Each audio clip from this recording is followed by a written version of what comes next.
জাপাত্র মানে রহস্য মানে কি, যেটা আমাদের কাছে ক্লিয়ার নয়, যেটা আমাদের কাছে স্বচ্ছ নয়, পরিষ্কার নয়, সেটাই আমাদের কাছে রহস্য মনে হয়।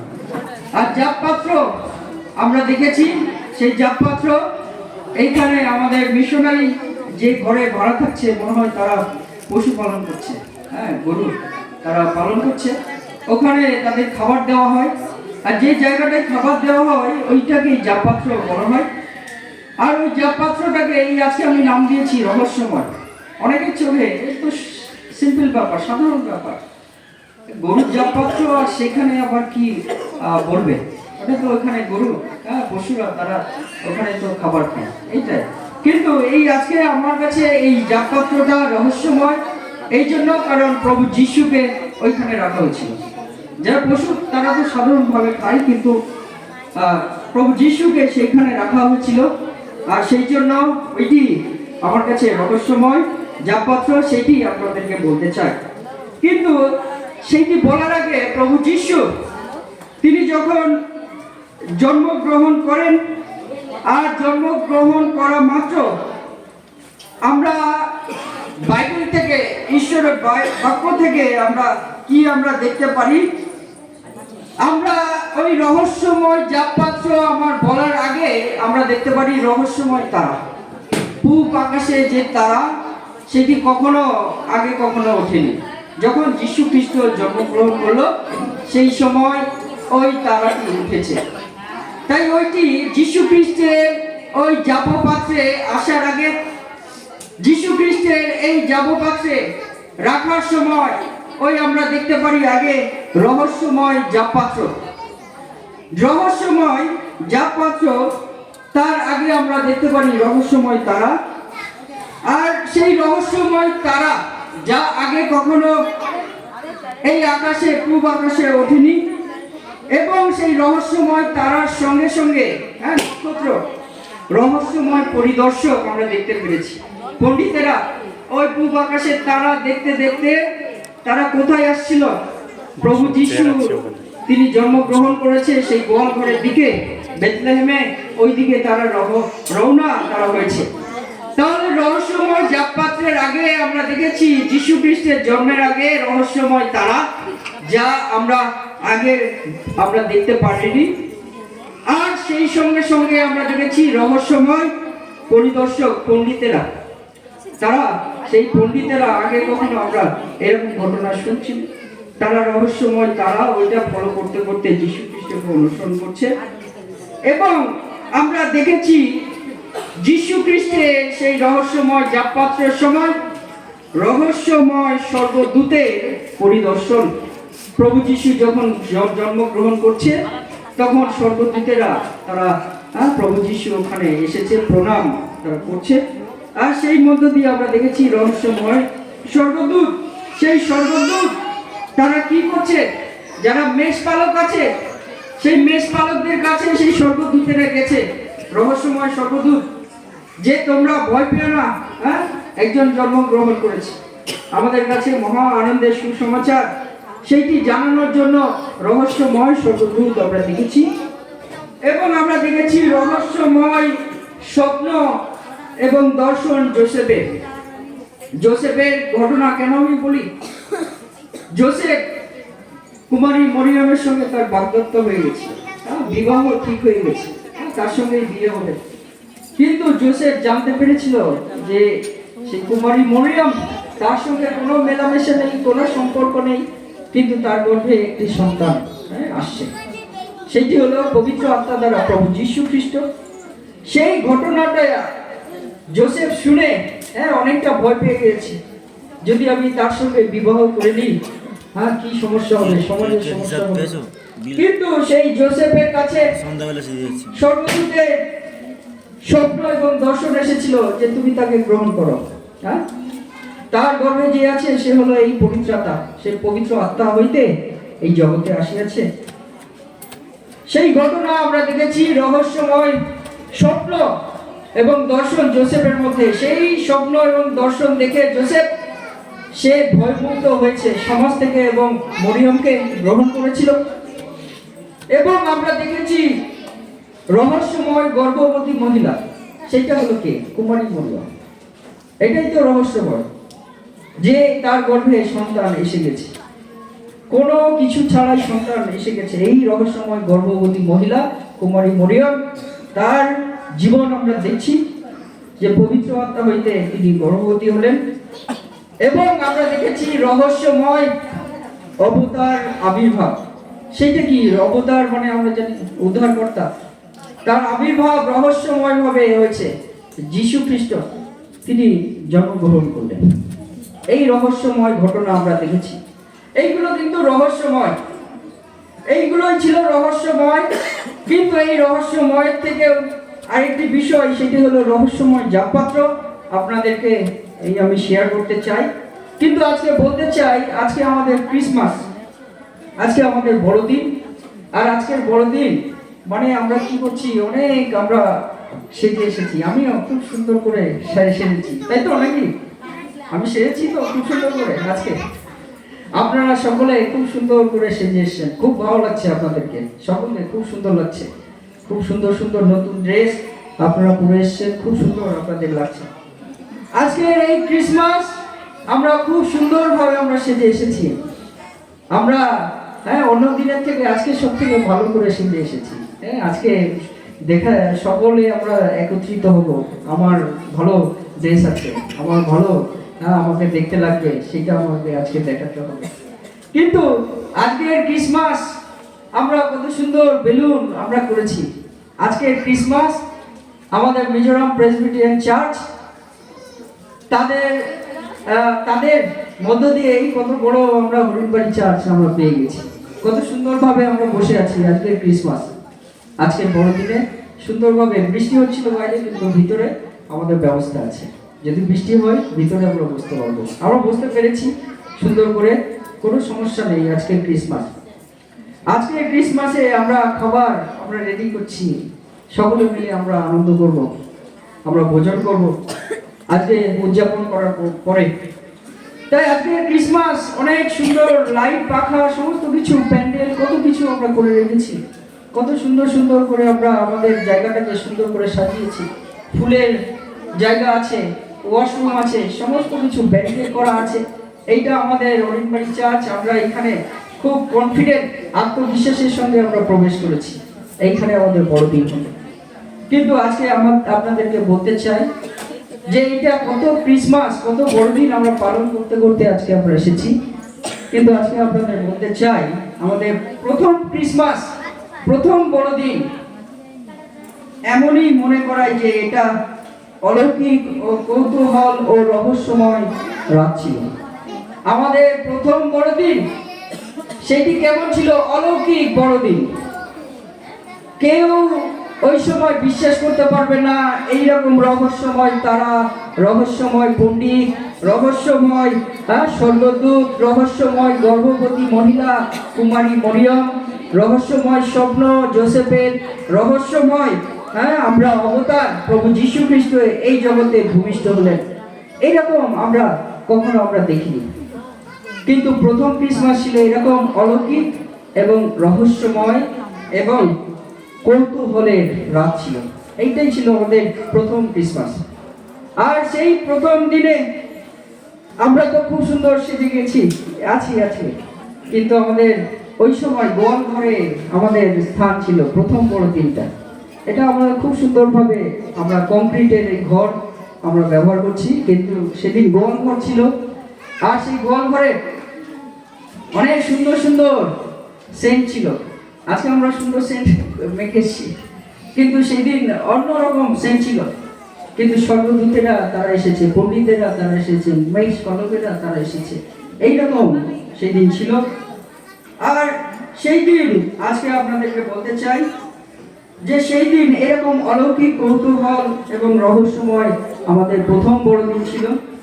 কিন্তু আজকে আপনাদেরকে বলতে চাই, আমার কাছ থেকে সব থেকে রহস্যময় হিসাবে বাধ্য করায় যে রহস্যময় জাপপাত্র, প্রভু যীশু তাকে রাখা হয়েছিল ওই জাপপাত্রে। তিনি এই স্বর্গের সিংহাসন ছেড়ে, তিনি রাজাদের রাজা, প্রভুদের প্রভু, তিনি স্বর্গের সিংহাসনে তিনি থাকেন। তিনি ওই সিংহাসন ছেড়ে তিনি এই জগতে এসেছেন। এই জগতে এসে তার শুরুটা হয়েছে কিভাবে? একটা রহস্যময় একটা জাপাত্র, তাকে ওখানে রাখা হচ্ছে। কি তফাৎ ভাবুন, কি তফাৎ ভাবুন। কেন যিশুর এই খাওয়ার পাত্র থেকে শুরু, এই যে জাব পাত্র থেকে প্রভু যিশু কেন এরকম শুরু হলো? তিনি কি রাজাদের রাজা প্রভুদের প্রভু নয়? তিনি কি রাজাদের রাজা প্রভুদের প্রভু নয়? সেই প্রভু যিশু স্বর্গের সিংহাসন, সমস্ত মহিমা, সমস্ত ক্ষমতা, সমস্ত প্রতাপ, সমস্ত গৌরব, স্বর্গদূতেরা তার গৌরব করে, কোটি কোটি স্বর্গদূতেরা তার গৌরব করে স্বর্গে। সেই সমস্ত কিছু ছেড়ে তিনি তার এই খাওয়ার পাত্র, এই জাব পাত্র থেকে তার এই গোল ঘরে, এই কত সুন্দর সেন, এই গোল ঘর, ওই ঘরে থেকে তার শুরু কেন? আজকে আমরা ওই গোল ঘরে বসে আমরা বড়দিন আমরা পালন করব, আমরা কতজন যাব? বৃষ্টি হচ্ছিল, আমরা ঘুরে গেছি ভিতরে, কিন্তু আমরা গোল ঘরে কতক্ষণ আমরা থাকবো? যিশু খ্রিস্টের এই খাওয়ার পাত্র থেকে কেন শুরু? তিনি কি রাজাদের রাজা প্রভুদের প্রভু নয়? তিনি কি সমস্ত সৃষ্টির ঈশ্বর নয়? সমস্ত সৃষ্টির তিনি কি ঈশ্বর নয়? তার শুরু এই জাব পাত্র থেকে। সেই জন্যই এই আজকে আমার বিষয় হলো রহস্যময় জাব পাত্র। সুন্দর সোনার মড়কে দোলনা থেকে তার শুরু হতে পারত। তিনি ওই জগৎ থেকে এই স্বর্গ হইতে তার সিংহাসন, রাজকীয় সিংহাসন ছেড়ে তিনি এই জগতে আসলেন, আর তার শুরুটা এরকম হতে পারত। সুন্দর পাকা ঘর, অট্টালিকা, ওইখানে ওখান থেকে একদম সোনার মোড়কে দোলনায় তাকে রাখা হতো। এরকম আমরা কি এক্সপেক্ট করতাম না যে প্রভু যিশু তিনি স্বর্গে, তিনি রাজাদের রাজা, তিনি সমস্ত সৃষ্টির ঈশ্বর, তার শুরুটা ওই রকম জায়গা থেকে শুরু হলে কেমন হতো? সোনার মোড়কে একদম দোলনায় দোল খেয়ে তাকে রাখা হতো, সেরকম জায়গা থেকে। তাকে কি বড় রাজপ্রাসাদে রাখা যেত না শুরু থেকে? তিনি এই জগতে আসলেন, তিনি তো সমস্ত সৃষ্টির ঈশ্বর, তাকে তো বড় রাজপ্রাসাদে, এমন রাজপ্রাসাদ, সেইখান থেকে তাকে তো তার শুরু হতে পারত। কিন্তু কিন্তু বদলে সাধারণ গোয়াল ঘর থেকে তার শুরু এই জগতে। একদম সাধারণ গোয়াল ঘর, সেখান থেকে তার শুরু। সেই গোয়াল ঘর আজকে আপনাদের বলতে চাই, সেই গোয়াল ঘরের সেই জাব পাত্র, সেইটি হলো রহস্যময় জাব পাত্র। আর সেই জাব পাত্র যিশুর তিনটি সত্য প্রকাশ করে। সেই রহস্য আজকে আপনাদের কাছে উন্মোচন করব। প্রথম বলতে চাই, এই জাব পাত্র বলতে কি আমরা বুঝতে পারি, এই রহস্যটা আজকে আপনাদেরকে বলতে চাই। এই গোয়াল ঘরের যে জাব পাত্র, যেখানে যিশু খ্রিস্টকে রাখা হয়েছে, এই জাব পাত্রটা বলতে আমরা কি বুঝি? প্রথম আপনাদের বলতে চাই, জাব পাত্র সঠিকভাবে যিশুকে অস্বীকার করার চিত্র প্রকাশ করে। এই জাব পাত্র সঠিকভাবে যিশুকে অস্বীকার করার চিত্র প্রকাশ করে। যেমন আমরা দেখি প্রভু যিশু তিনি বেথলেহেমে গোয়াল ঘরে তার জন্ম। আর সেই গোয়াল ঘরের ঘটনা আমরা জানি যে বেথলেহেমে প্রভু যিশুর জন্ম কেন হচ্ছে। আজকে আপনাদেরকে আরেকটু বলতে চাই, প্রভু যিশুর জন্ম অন্য জায়গাও তো হতে পারতো, কিন্তু বেথলেহেমে কেন শুরু হচ্ছে? আমাদের যেমন ভোট হয়, অনেকে গঙ্গাসাগর থেকে আমি শুনছি, অনেকে কেরালায় কাজ করতে গেছে, সাউথ ইন্ডিয়াতে কাজ করতে গেছে, ইনকাম করতে হবে তো, কাজ করতে গেছে। এখানে কাজ সবসময় সবাই পাচ্ছে না, বাইরে গেছে, অন্য জায়গা থেকেও যায়। আর যখন গেছে কাজে, তখন আবার তাদেরকে কেরালা থেকে অর্ডার করে আসতে হয়। কেন? যখন ভোট হয় তখন কি হয়? আসতে হবে কেরালা থেকে। আধার কার্ড করতে গেলে কি হবে? দূরে থাকো, এখানে এসে টিপসই দিয়ে তোমার নাম নতুন করে শুরু করতে হবে। যখন প্রথম আধার কার্ড হয়, যখন গণনা হয়, বেথলেহেমে এরকম একটা ঘটনা ঘটেছিল। গণনা সেই সময় ছিল, সেই জন্য এমার্জেন্সি জোসেফ এবং কুমারী মরিয়ম, গর্ভবতী কুমারী মরিয়ম, তারা এমার্জেন্সি ওখানে গেছিল বেথলেহেমে। আর যখন বেথলেহেমে গেছিল গণনার জন্য, তার ওই পুরনো জায়গায়, সেখানে জায়গা নেই, লোক থাকার জায়গা নেই, কারণ ওখানে গণনা শুরু হয়ে গেছে। আর দূর দূরান্ত থেকে যত লোক সবাই বেথলেহেমে পৌঁছে গেছে। আর বেথলেহেমে এমন পৌঁছে গেছে যে ওইখানে থাকার মতো জায়গা নেই, সেখানে থাকার মতো জায়গা নেই, যেখানে হোটেল আছে সেই জায়গাটাও বুক হয়ে গেছে বেথলেহেমে। এরকম ঘটনা ছিল। যিশুর থাকার জন্য সেখানে কোনো ঘর ছিল না। কিন্তু আজকে আপনাদের বলতে চাই, সেখানে বেথলেহেমে ব্যবসার জন্য অনেক ঘর আছে, অনেকে হোটেল, আমার ঘরে আসো ভাড়ায় থাকবে, সেইগুলো বুক হয়ে গেছে। সেখানে আনন্দ নেওয়ার জন্য অনেক ঘর আছে, সেখানে অন্যদের জন্য ঘর আছে, কিন্তু সেখানে প্রভু যিশুর জন্য থাকার ঘর ছিল না। সেই জন্যই এমার্জেন্সি ওই বেথলেহেমে গোয়াল ঘরে ওখানে যাবপাত্রে তার এই জন্মটা হচ্ছে। কিন্তু আজকে বলতে চাই, এইটা হলো বিষয় যে ওখানে ঘর ছিল না, সেই জন্য প্রভু যিশুকে যাবপাত্রে রাখা হয়েছে। এইটা আসলে রহস্য নয়, কিন্তু আজকে বলতে চাই, আর সত্য কথা যা কখনো প্রকাশ হয়নি, যে এই যাবপাত্রটা একটা পরিকল্পনা ঈশ্বরের, যে ওই যাবপাত্রে প্রভু যিশুকে রাখা হয়েছিল গোয়াল ঘরে। কারণ ওই যাবপাত্রের মধ্য দিয়ে একটা প্রকাশ পায় যে যাবপাত্র, এখন যদি আমরা বলি চলো যাবো আমরা গোয়াল ঘরে, আমরা বড়দিন পালন করব, হ্যাঁ কতজন আমরা যাব, আমরা অস্বীকার করবো। কারণ ওই গোয়াল ঘরে আমরা ওইখানে গিয়ে বড়দিন পালন করবো, ওইখানটায় গিয়ে চলো আমরা একসঙ্গে বসে গোয়াল ঘরে। কিন্তু এটা স্বাভাবিক, এটা আপনাদের ভুল নেই, এটা আমাদেরও ভুল নেই, এটা স্বাভাবিক। গোয়াল ঘরে কেউ আমরা যেতে চাইবো না, এটাই তো স্বাভাবিক। ওখানে গিয়ে একটা প্রোগ্রাম হবে, একটা জন্মদিন পালন হবে, একটা অনুষ্ঠান হবে, এটা স্বাভাবিক। এই জন্য ভয়ের কিছু নেই, মনে কষ্ট পাওয়ারও কিছু নেই। ওইটা হলো স্বাভাবিক যে আমরা গোয়াল ঘরে আমরা যেতে চাইবো না। কিন্তু আসল বিষয় হলো প্রভু যিশুকে যারা ফরিসি ছিল, সেই সময়কার সময়ে যারা জ্ঞানী পণ্ডিত যারা ছিল, তারা প্রভু যিশুকে অস্বীকার করেছিল। যারা সদ্দুকী ছিল, আমরা বাইবেলে পড়েছি, তারা জ্ঞানী গুণী মানুষ, পণ্ডিতেরা, তারা পুরোহিতেরা, তারা এই প্রভু যিশুকে অস্বীকার করেছিল পরবর্তীতে। এবং প্রভু যিশুকে এই যাবপাত্র বলতে অস্বীকার করার একটা ছবি। কারণ বলতে চাই, প্রভু যিশুকে তার পরিবারের লোকও অস্বীকার করে দিয়েছিল। কেন অস্বীকার করেছিল? প্রভু যিশু তিনি আমাদের উদ্ধারের কথা বলেছিলেন, কিন্তু তার পরিবারের সমস্ত মেম্বার, সমস্ত সদস্যরা তারাও অস্বীকার করেছিল, প্রভু যিশুকে স্বীকার করত না। কিন্তু যতক্ষণ না প্রভু যিশু তিনি ক্রুশে বলিদান হলেন এবং আবার জীবিত হয়ে উঠলেন, তখন প্রভু যিশুকে তার পরিবারের দুইজন স্বীকার করেছিল। সেই দুজন কারা? তারা হলো যাকব এবং জুড। আমরা বলি এই নতুন নিয়মে আছে যাকবের পত্র, এটা প্রভু যিশু খ্রিস্টের পরবর্তীতে সেই জোসেফের সন্তান যাকব এবং জুড প্রভু যিশু খ্রিস্টেরই ভাই। তারা পরবর্তীতে প্রভু যিশুকে স্বীকার করেছিল যতক্ষণ না প্রভু যিশু জীবিত হয়ে উঠেছিল আবার। তাই আমরা দেখতে পারি যে ওইখানকার যারা জিহুদিরা ছিল, তারাও প্রভু যিশুকে অস্বীকার করেছিল তাদের পরিত্রাতা হিসেবে। আর এই মাধ্যমে আমরা কি দেখতে পারি যে এই যাবপাত্রটা রহস্য কেন? প্রথম কারণ হলো যে প্রভু যিশুকে অস্বীকার করা হয়েছে।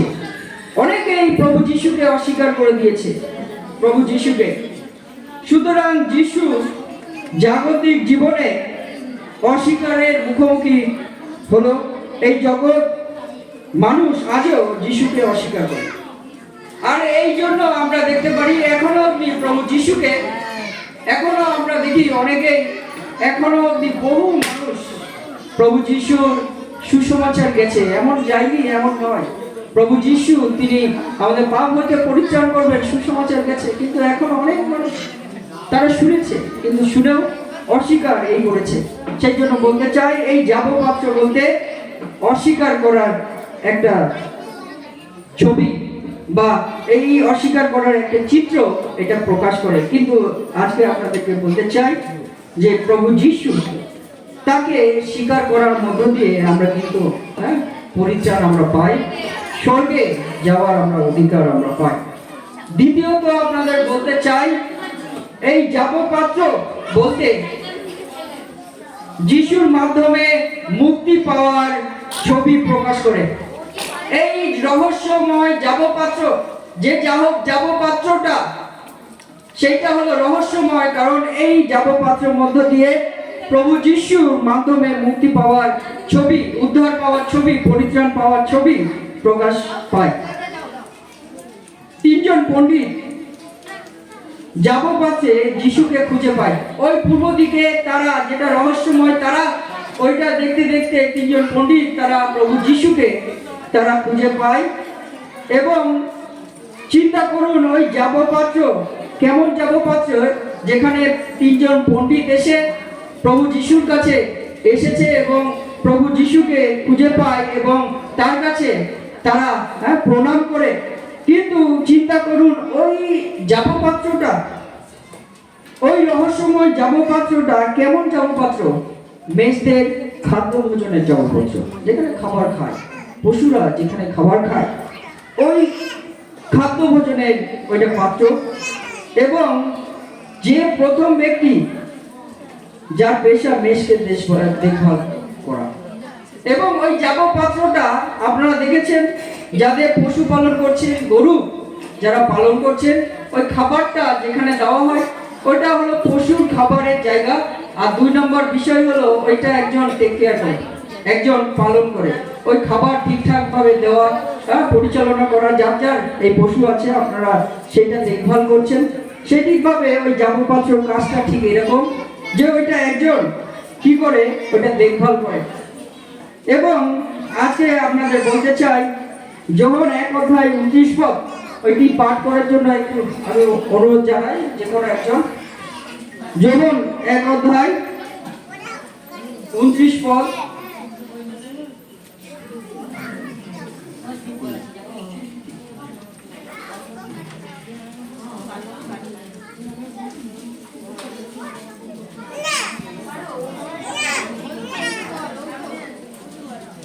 ওই দেখো ঈশ্বরের মেষ শাবক, যিনি জগতের পাপভার লইয়া যান। অর্থাৎ এই যাবপাত্রটা কেন রহস্যময়? এই যাবপাত্রটা কেন রহস্যময়? এই যাবপাত্রে কারা খাদ্য ভোজন করছে? মেষ। মেষ সেটা পশু, ওটা খাদ্য, ওটা গরু, সেটা খাদ্য, এটা ভোজন এটা করে। আর ওইটা দেখার জন্য কে থাকে? একজন মেষ পালক ওইটা দেখা ভার করছে, ওই খাবারটা ওইগুলো দেয়। সেটিকভাবে এখানে লেখা আছে, ওই দেখো ঈশ্বরের মেষ শাবক। আমাদের পালক কে আছে? আমাদের পালক আছে ঈশ্বর। আর ঈশ্বরের মেষ শাবক হয়ে প্রভু যিশু, তিনি ওই খাদ্য ভোজনের জায়গায় তিনি আছেন, একজন শাবক হয়ে, পশুর মতো হয়ে তিনি ওইখানটায় নিজেকে প্রকাশ করেছে, পশুর মতো হয়ে তিনি নিজেকে প্রকাশ করেছে। আর লেখা আছে, ওই দেখো ঈশ্বরের মেষ শাবক ওই যাবপাত্রে, ঈশ্বরের মেষ শাবক ওই যাবপাত্রে, যিনি জগতের পাপভার লইয়া যান। আমেন। যিনি জগতের পাপভার লইয়া যান, সেই প্রভু যীশু খ্রিস্ট এই জগতে জন্মগ্রহণ করেছিলেন ক্রুশে বলিদান হওয়ার জন্য, যাতে তার রক্ত দ্বারা আমরা সকল মনুষ্য জাতি আমরা সূচীকৃত হই এবং তিনি আমাদের সমস্ত মনুষ্য জাতির পাপভার তিনি তুলে নিয়ে চলে গেছেন। হালেলুয়া। যদি আমরা তার উপর বিশ্বাস রাখি, সমস্ত পাপভার আমাদের তুলে নিয়ে যান।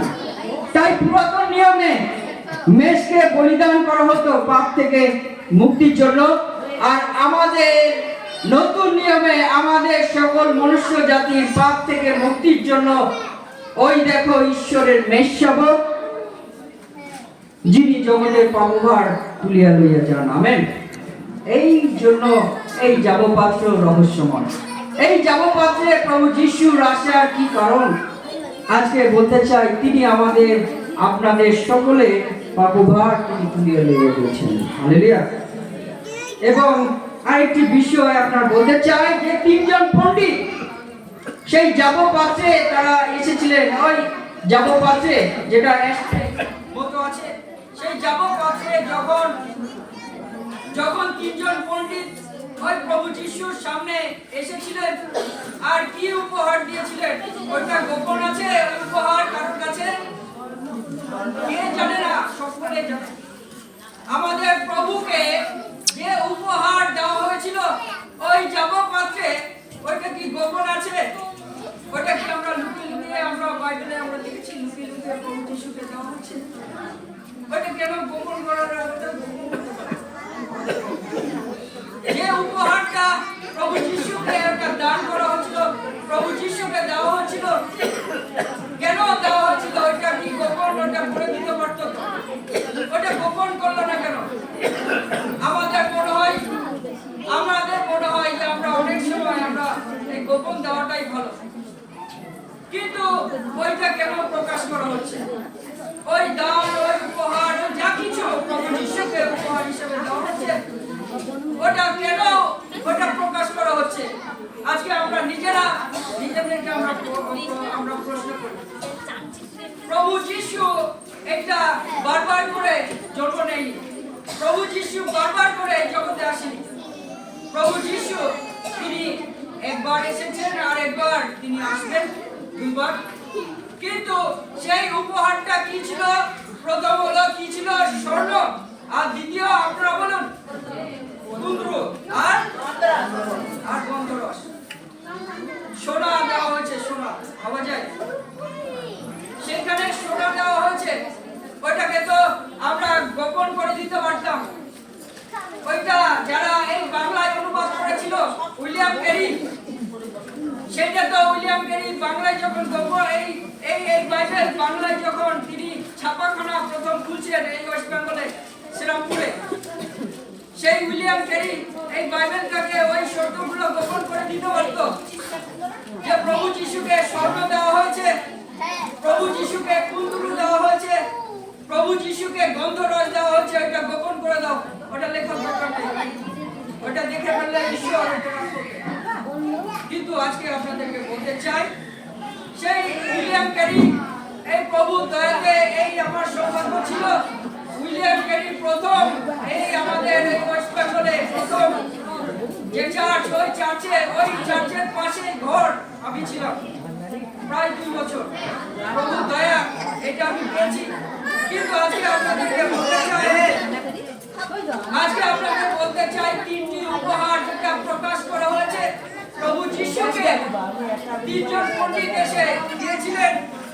আর প্রথমটি ছিল কি ছিল? স্বর্ণ। আর এই স্বর্ণ বলতে আমরা কি বুঝি? প্রথম পণ্ডিত যখন এই স্বর্ণ দিয়েছে, আজকে আপনাদের বলতে চাই এই স্বর্ণ বলতে যে প্রতীক আছে সেটা হলো রাজকীয়তা, রাজার রাজকীয়তা। রাজা, সেই রাজার রাজকীয়তা প্রকাশ করার জন্য এই স্বর্ণের বিষয় আমরা দেখতে পারি এবং সেইটি আমরা দেখতে পারি। সেখানে লেখা আছে যে তিনি একদিন যিহুদীদের তিনি রাজা তিনি হবেন এবং সমস্ত হাঁটু এবং সমস্ত জিহ্বা স্বীকার করিবে যে প্রভু যীশু খ্রিস্ট হলো প্রভু। আমেন। অর্থাৎ এই আজকে আপনাদের বলতে চাই যে যাব পাত্রে প্রভু যীশুকে রাখা হয়েছিল, ওই যাব পাত্রে স্বর্ণ দেওয়া হয়েছিল যেটা প্রকাশ ছিল। কিন্তু এটার মধ্যে দিয়ে একটা বিষয় প্রকাশ আছে যে প্রভু যীশু তিনি আমাদের রাজা, তিনি তো ঈশ্বর, তার কি প্রয়োজন ছিল এই স্বর্ণে? কিন্তু ওইটার মধ্যে দিয়ে তিনি আমাদের রাজা, সেটা প্রকাশ করার জন্য এই বিষয়টি আমরা দেখতে পাই। 2 নম্বর, আরেকজন পণ্ডিত কি দিয়েছিল? কুন্দরু। আর এই কুন্দরু বলতে আমরা কি বুঝি?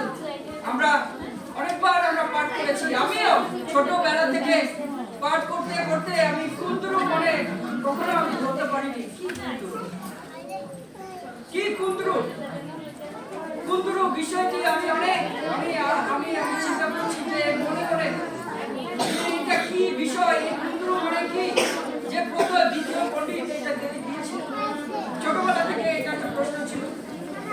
আজকে বলতে চাই এই কুন্দরু বলতে পারফিউম।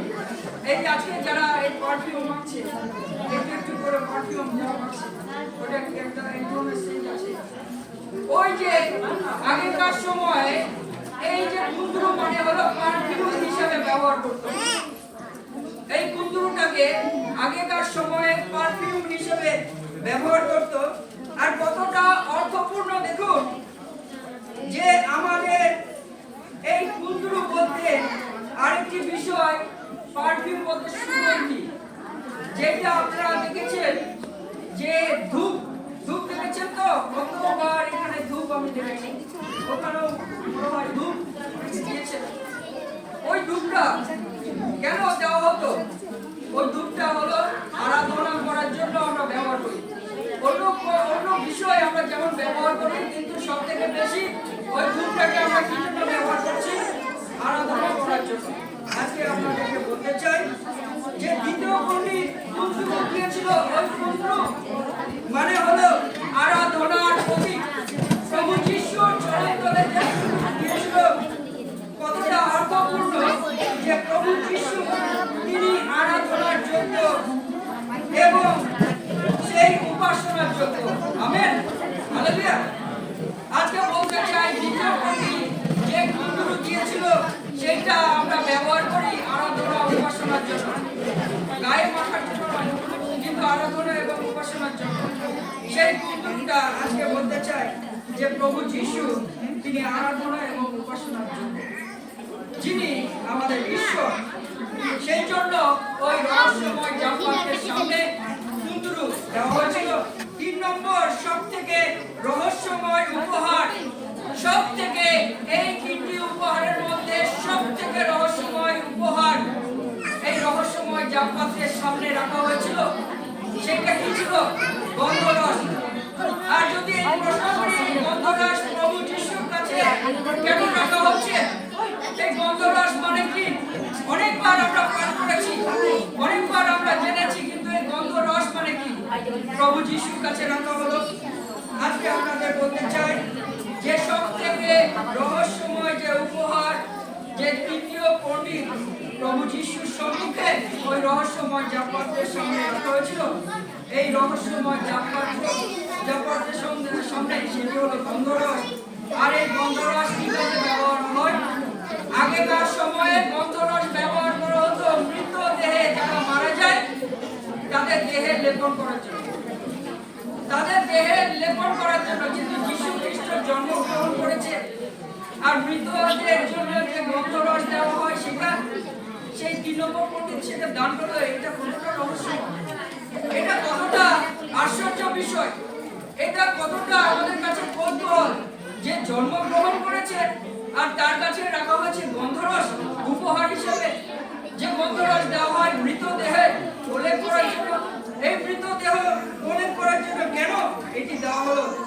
আজকে আপনাদেরকে বলতে চাই এই 3 নম্বর পণ্ডিত তিনি সব থেকে রহস্যময় এবং গুরুত্বপূর্ণ উপহার দিয়েছিলেন। এই জন্য তার কারণ হলো তিনি রাজাদের রাজা, প্রভুদের প্রভু, আর তিনি এই জগতে জন্মগ্রহণ করেছেন মরে যাওয়ার জন্য, মৃত্যুবরণ করার জন্য, মৃত্যুর জন্য। আমেন। কারণ তিনি জন্মগ্রহণ করেছিলেন মরে যাওয়ার জন্য, এই কালভারি ক্রুশে বলিদান হওয়ার জন্য, এবং তিনি সেই ঈশ্বরের মেষশাবক হয়ে আমাদের সমস্ত মানুষের, সমস্ত মানব জাতির পাপভার তিনি তুলে নিয়েছিলেন ওই ক্রুশটাকে বলিদানের মধ্য দিয়ে, এবং সেই মধ্য দিয়ে ঈশ্বরের কাছে আমাদের সম্পর্ক রাস্তা তিনি যোগান দান করেছিলেন, যাতে আমরা সত্যময় ঈশ্বরের সঙ্গে সম্পর্কযুক্ত হই এবং আমরা অনন্ত জীবন পাই। Amen, hallelujah. সেই জন্য আজকে বলতে চাই যীশু খ্রিস্টের এই জন্মটা, এই বড়দিন আমরা মনে রাখি, আমরা আনন্দ করি, কেক নিয়ে, বেলুন নিয়ে, এগুলো খুবই ভালো, এগুলো আনন্দ করার দরকার আছে, এগুলো দরকার আছে অবশ্যই, কিন্তু আমরা মনে রাখি এর মধ্যে সব থেকে গুরুত্বপূর্ণ যীশু খ্রিস্ট তিনি জন্ম নিয়েছিলেন মৃত্যুর জন্য, যাতে আমরা পরিত্রাণ পেতে পারি, উদ্ধার পেতে পারি। তাই আজকে বলতে চাই এই রহস্যময় জাপপাত্রে কেন এত গুরুত্বপূর্ণ, কারণ তার সামনে রাখা হয়েছিল গন্ধরস। এবং সেই জন্য সাধু পৌল তিনি কি বলেছিলেন, গালাতীয় 4:4 এবং 5 পদ একটু পাঠ করার জন্য আমি অনুরোধ জানাই। সাধু পৌল এই জন্য তিনি কি বলেছিলেন, গালাতীয় 4:4 এবং 5 পদ তো একবার একটু পাঠ করবেন।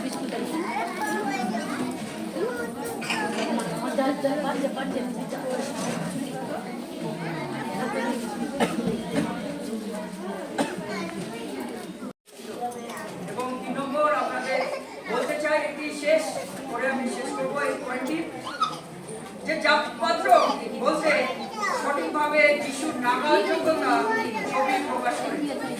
এই রহস্যময় জাপপাত্র উন্মোচনের এই তৃতীয় বিষয়টি, এটি আমার শেষ। এই জাপপাত্র বলতে প্রভু যিশুর নাগাল যোগ্যতা ছবি প্রকাশ করে। নাগাল যোগ্যতা বলতে কি, নিকটবর্তী, নিকটবর্তী হওয়ার ছবি প্রকাশ করে। আজকে আমরা দেখেছি এই জাপপাত্রটা এটা কি একটা সাধারণ বিষয় এবং প্রত্যেক দিনের ব্যবহারের জন্য এটা ব্যবহার করা হয়। এই জাপপাত্র যদি পশুকে, গরুকে প্রত্যেকদিন আপনি এই খাবার না দেন, কি করবে গরু? কি করবে গরু? কি হবে? তাহলে খাবারের দরকার আছে, বাঁচতে পারবে না। এই এই যে জাপপাত্র যাদের গরুর গোয়াল আছে, এখন তার বাড়িতে গিয়ে যদি আমি বলি, ও আন্টি, ও মাসিমা, আপনার এই গোয়াল ঘরে আমি ঢুকতে চাই, আপনার কি ঢুকতে দেবে? কার কার গোয়াল ঘর আছে? কার কার আছে? আমাদের দিদি আছে, গোয়াল ঘর আর কার আছে? আচ্ছা, অনেকের আছে। আর আপনাদের কাছে যদি আমি গিয়ে বলি, আপনার গোয়াল ঘরে আমি ঢুকতে চাই, আপনি কি ঢুকতে দেবে আমাকে? গোয়াল ঘরে ঢুকতে দেবে না? দেবে? গোয়াল ঘরে ঢুকতে দেবে না? কেন? গোয়াল ঘরটা কেন ঢুকতে দেবে না? নোংরা বলে? আচ্ছা, আমি একজন সাধারণ মানুষ হয়ে একজন মাসিমা, আমি হাফ প্যান্ট পরে একটা গেঞ্জি পরে আপনার বাড়িতে গেলাম, ও মাসিমা, আপনার বাড়িতে ঢুকতে দেবে না তো? তাও দেবে না? যে কোনো কারণে আমি এই গোবর নেব, সেইভাবে আজকে আপনাদেরকে বলতে চাই যে গোয়াল ঘরটা একটি সাধারণ বিষয়। আপনারা এই আমি বলছি বলে আপনারা ঢুকতে দেবেন না, আমি জানি, কিন্তু অন্যরা বললে ঢুকতে দেবেন। অন্যরা আপনার পাশে বলে আপনার গোয়াল ঘরে ঢুকতে দেবেন, কিন্তু আমি বলছি বলে আপনারা ঢুকতে দেবেন, আমি জানি। কিন্তু আজকে বলতে চাই এই গোয়াল ঘরটা একটা সাধারণ বিষয়, যে কেউ চাইলে এই গোয়াল ঘরে ঢুকে যেতে পারে, যেতেই হবে সেই গোয়াল ঘরে। কিন্তু বলি, আপনার সব থেকে সুন্দর ঘর, সেখানে টাকা পয়সা আছে, আলমারিতে খুব সুন্দর ভালো ভালো কার, টিভি, সমস্ত কিছু আছে, আপনার ওই ঘরটায় আমি ঢুকতে চাই, আমি বলবো না, আমি ঢুকতে দেবো। কিন্তু অন্যরা অচেনা, অপরিচিত কেউ হলে আপনি কি ঢুকতে দেবেন? দেবে না। কেন দেবে না? ঘরে আলমারিতে অনেক সোনা আছে, ঘরে আলমারিতে অনেক টাকা আছে, অনেক দামি দামি জিনিস আছে, টিভি আছে, মোবাইল আছে, কত দামি দামি জিনিস আছে। সেজন্য অপরিচিত কেউ আসলে গোয়াল ঘরে আপনার ঢুকতে দেবে না। কিন্তু কিন্তু গোয়াল ঘরে কি আছে? আমার গোয়াল ঘরে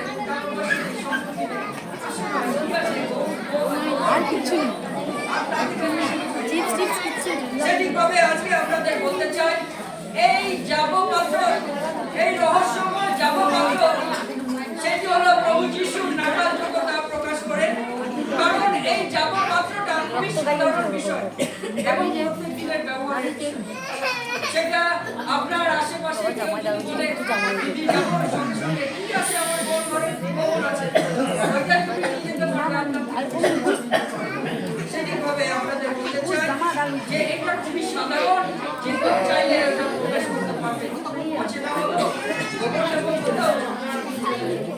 সেটিভাবে আজকে আপনাদের প্রথম যে বিষয় বলতে চাই এখানে, যে এটি খুবই তাৎপর্যপূর্ণ। প্রভু যীশু খ্রিস্টের এই জাপপাত্রে তার কারণ হলো প্রভু যিশু যদি একদম বড় অট্টালিকায় জন্মগ্রহণ করতো, অনেক প্রাসাদে বড় প্রাসাদে জন্মগ্রহণ করতো, ওই মেষপালকেরা ঢুকতে পারতো? যারা সাধারণ পশুপালন করে তারা কি ওই গোয়াল ঘরের জায়গায় রাজপ্রাসাদে ঢুকতে দিত? দিত না। কেন? বলতো তোমার জামা কাপড় বড় নেই, তুমি কি এমন পরিচিত? যিশু খ্রিস্ট তিনি রাজাদের রাজা, প্রভুদের প্রভু, তিনি সবথেকে বড় ঘরে রাজপ্রাসাদে আছে, সোনার মোড়কের দোলনা আছে। এইরকম জায়গায় তোমাদের ঢুকতে দেবো না। যিশু খ্রিস্টের এখানে ঢুকতে গেলে তোমার অনেক পরিচিতি হতে হবে, অনেক টাকা পয়সা হতে হবে, সুন্দর সুন্দর ড্রেস হতে হবে, তাহলে তোমাকে ঢুকতে দেবো। সেইভাবে আপনারা ঢুকতে পারবেন, কিন্তু সেরকম না হলে আপনারা ঢুকতে পারবে না। ওই পণ্ডিতেরা, অচেনা পণ্ডিতেরা যিশু খ্রিস্টের জন্ম যদি একদম রাজপ্রাসাদে হয়েছিল তাহলে তাদেরকে ঢুকতে দিত? অপরিচিত পণ্ডিত, তুমি কোথা থেকে এসেছো?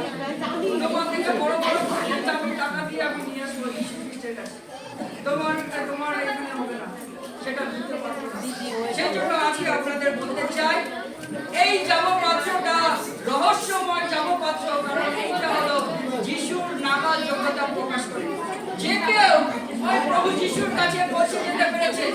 পণ্ডিত বলতে একেবারে দুর্বল নয়, সে সোনা দিয়েছে, গন্ধরাজ দিয়েছে, কুন্দরু দিয়েছে, এগুলো অনেক দামি, অনেক মূল্য আছে। পণ্ডিত তারা প্রবেশ করেছে, আবার রাখালেরা, মেষপালকেরা তারা প্রবেশ করেছে, একদম সাধারণ মানুষ তারাও প্রবেশ করেছে এই ঘরে। তাই আজকে বলতে চাই, যারা একেবারে নরমাল আছে, যারা একেবারে অনেক সম্পত্তি আছে, সবাই কিন্তু ওই গোয়াল ঘরে ঢোকার সুযোগ পেয়েছে, কিন্তু রাজপ্রাসাদে হলে ঢুকতে পারত না। প্রভু যিশুর এই জন্মগ্রহণ জামপাত্রে, মানে আজকে বলতে চাই, হতে পারে আপনার ব্যাকগ্রাউন্ড, হতে পারে আপনি যে কেউ হন। বাক্যে লেখা আছে যোহন 3:16, যে কারণ ঈশ্বর জগৎকে এমন প্রেম করিলেন যে তাহার একমাত্র পুত্রকে দান করিলেন, যেন যে কেহ তাহাতে বিশ্বাস করে সে বিনষ্ট না হয়, কিন্তু অনন্ত জীবন পায়। আমেন। এই যে কেহ তাহাতে বিশ্বাস করে, হতে পারে আপনার ব্যাকগ্রাউন্ড, আপনি অনেক ধনী ব্যক্তি, অনেক টাকা পয়সা আছে, অনেক সম্পত্তি আছে, অনেক জমি আছে। হতে পারে যে কেহ আপনি অনেক গরিব, হতে পারে আপনি অনেক স্মার্ট আছেন, অনেক দেখতে সুন্দর, মনোভাবটা অনেক ভালো, আপনার সঙ্গে সঙ্গে আপনি মিশে যাচ্ছেন, কিন্তু অনেকে আবার স্মার্ট দেয়, আমি কিভাবে কথা বলবো, আমি কিভাবে দাঁড়াবো। হতে পারে আপনি যদি এরকমও থাকেন, হতে পারে আপনি ট্যালেন্টেড আছেন, শিক্ষিত আছেন, অনেক আপনার শিক্ষা আছে। হতে পারে আপনি একেবারে কিছু করতে পারেন না, কিছু লিখতে পারেন না। হতে পারে একদম আপনি মধ্যবিত্ত পরিবারে, গরিব পরিবারে। হতে পারে আপনি খুনি মানে কি, যারা খুন করে দেয় মানুষ। হতে পারে আপনি একদম খুনি, অনেক বড় বড় আপনি বন্ধ কার্য করেছেন, অনেক বন্ধ কার্য, অনেক পাপ। হতে পারে আমরা প্রত্যেকে আমরা করেছি, আর সেই পাপ যে কেউ করতে পারে, এরকম মানুষও অনেকে থাকতে পারে।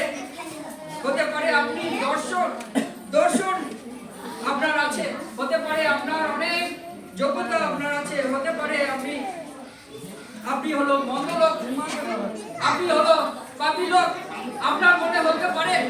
কিন্তু প্রভু তিনি বলছে, আপনার ব্যাকগ্রাউন্ড যা কিছু হোক, যেমনই আপনার হোক, আপনি এই গোয়াল ঘরে প্রবেশ করার যোগ্য। হালেলুয়া। এই গোয়াল ঘরে, যে গোয়াল ঘরে প্রভু যিশু খ্রিস্ট জন্ম নিয়েছে, যে গোয়াল ঘরে জামপাত্রে প্রভু যিশু আছে, সেই জামপাত্রে খুনি হোক, চোর হোক, গুন্ডা হোক, সেটা যে কেউ হতে পারে, আপনি প্রবেশ করার যোগ্য। তার সামনে আসলে আপনার জীবন পরিবর্তন হয়ে যাবে। হালেলুয়া। প্রভু যিশু তিনি জলকে পরিবর্তন করেছিলেন। প্রভু যিশু সাধারণ জলকে তিনি দ্রাক্ষারসে পরিবর্তন করে দিয়েছিলেন। প্রভু যিশুর স্পর্শে, প্রভু যিশুর সম্মুখে যারা থাকবে পরিবর্তন হতে পারবে। হতে পারে দূর থেকে আপনি খুনি আছে, হতে পারে দূর থেকে আপনি পাপী আছে, হতে পারে দূর থেকে আপনি মন্দ কার্য করেছেন, হতে পারে আপনি যা কিছু করেছেন। কিন্তু আজকে বলতে চাই, যে কেউ আপনি এই গোয়াল ঘরে, সাধারণ গোয়াল ঘরে প্রভু যিশু জন্মগ্রহণ করেছে, সেই গোয়াল ঘরে আপনি প্রবেশ করতে পারবেন, আপনার বাধা নেই, আপনাকে আক্রমণ করবে। এই গোয়াল ঘরটাই প্রভু যিশু তিনি আপনার জন্য তৈরি করেছে যাতে তার সম্মুখে আপনি আসেন। হালেলুয়া। সেই মধ্য দিয়ে আজকে বলতে চাই প্রভু তিনি আমাদেরকে পরিত্রাণ আমাদের দেবেন। তাই আজকে বলতে চাই এই সম্মেলন এই আমাদের বড়দিন হতে পারে আজকের জন্য আমরা বলছি প্রভু যিশু আমাদের পরিত্রাণ এবং প্রভু যিশু আমাদের আহ্বান করছে যে আমার যাবপাত্রে আপনি হতে পারে যে কোনো হোক, একেবারে নিচু হোক, আপনার মনে হয় আমি নিচু আছি, আপনার মনে হয় আমি অনেক উঁচু আছি, যে কেউ হোক এই ঘর ঘরে আপনি প্রবেশ করতে পারবেন। আর সেই মধ্য দিয়ে প্রভু যিশু আজকে আপনাকে নিমন্ত্রণ জানাচ্ছে, এমন নয় কিন্তু পুরো বাইবেল জুড়ে এই প্রভুর বাণী, এটা স্বর্গের বাণী, এই বাইবেল জুড়ে শুরু থেকে শেষ অবধি প্রভু যিশুর জন্ম নয়, ঈশ্বর শুরু থেকে আমাদের সকলকে আহ্বান করে চলেছে। আজকের এই বড়দিনটা প্রভু যিশুর মধ্য দিয়ে আরো বড় করে আমাদের আহ্বান করছে। হতে পারে আমরা যে কেউ যা কিছু পাপ অন্যায় করেছি তাদের জন্যই প্রভু যিশু বলছে আমি আসিনি। হালেলুয়া।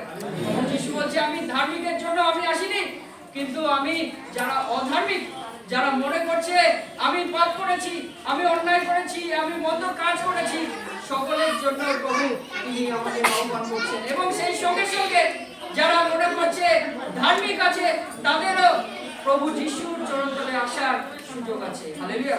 তাই এই যাবপাত্রটা রহস্যময় যাবপাত্র যা আমাদেরকে প্রভু আহ্বান করে।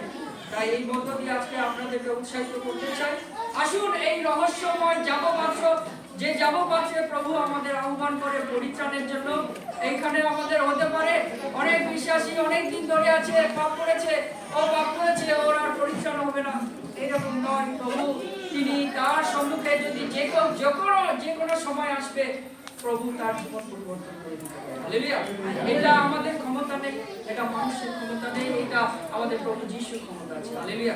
তাই এই বড়দিনটা আমরা মনে রাখি যে রহস্য যাবপাত্রের বড়দিনের মধ্য দিয়ে প্রভু আমাদের সকলকে আহ্বান করছে। এবং আমি প্রার্থনা করি আপনাদের বড়দিন এই বছর থেকে বছর আরো বড় হতে থাকুক। আপনাদের হৃদয়ে প্রভু যিশু আপনাদের হৃদয়ের গোশালার যাবপাত্রে প্রবেশ করুন এবং প্রভু আরো আরো কার্য আপনাদের জীবনে করুন। আশীর্বাদ আপনাদের সকলের। ঈশ্বর তার বাক্যে আমাদের প্রত্যেককে